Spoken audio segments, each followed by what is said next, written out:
we go out to Bombay, even if it's for 5 days, you can get it. When you come back, right, 5 days later, the traffic is doubled. So I apologize for that. So just start. Is that okay? Thank you. So we open the floor for the media Q&A. But sir, before that, can we all just welcome you for presenting the bouquets? So I request Ms. Shekhar.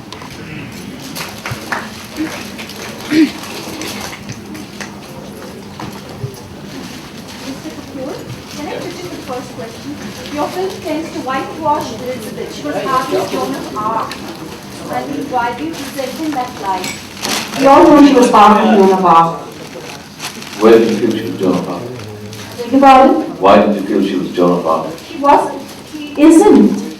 Where did you feel in the film she was Joan of Arc? Well, throughout. I mean, especially at the end with the armor, the horse, and the issue of her wearing white. She didn't have visions. She wasn't religious. She was a heretic, despite the production notes putting the word heretic in quotes. Sorry, okay.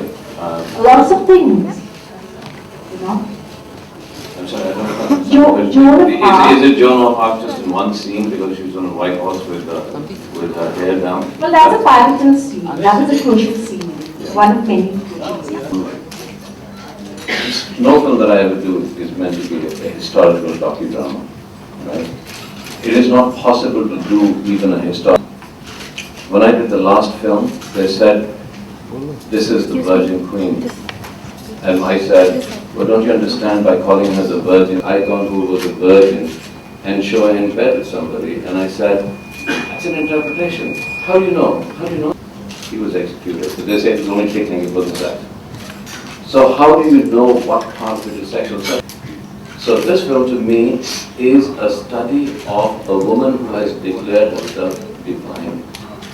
And how can you be human and divine at the same time is the nature of this film. Divinity is the conflict of this film. It's not a historical conflict.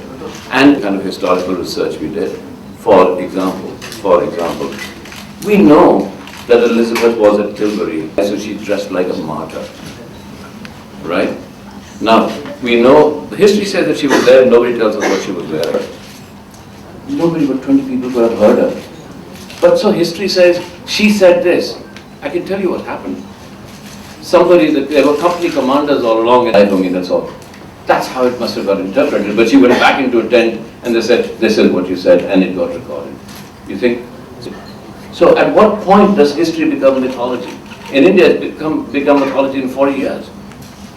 In England, they've tried. For me, the most interesting mythology of this film was, if you declared yourself like Diana. And the conflict between divinity and being a woman was the conflict we were addressing. However, his purity, as long as the candle doesn't waver, his faith in his God doesn't waver. She was hardly tolerant between her and her father, that randy old goat Henry, who had 8 wives and killed every one of them by half. When she was ruling, the Catholic population was only 50% of what the subtext up to you, and you're free to include the subtext as you want. Any book of fiction, any movie. Inquisition. And this Inquisition was other than the Crusade. Or just to entertain the masses, or as you say. Because to me, whatever the writers were doing and whatever the studio was thinking, to me, this was a story of the divine. He was like Rahman. He had left all his mortal side. And so it was powerful in its own divinity. She had to leave her mortal side and free herself to be divine, to fight Elizabeth. Now, question to you, try and put the cape down in front of the modern queen. You'll be dead. Try and put the cape, which Rahman is refusing to give music for. Well, I write to our website to say anything. The whole idea of cinema is, how can you mix these themes to make an entertaining film? And I'm not even saying that this is what the writers were writing. You know, the more as you make. Stuck between divinity, mortality. Why did you choose Elizabeth to portray a woman? Well, many reasons. Because the first one, I didn't want to do the film. I tried my best to get out of it. And then I got interested in it. And then you deal with the character, and having that, so when you look for characters, the only way I can make a film about characters is if I can make the story, something in the story that he failed as a son, he failed as a friend. In every relationship that we hold dear to us, he failed, but he became God.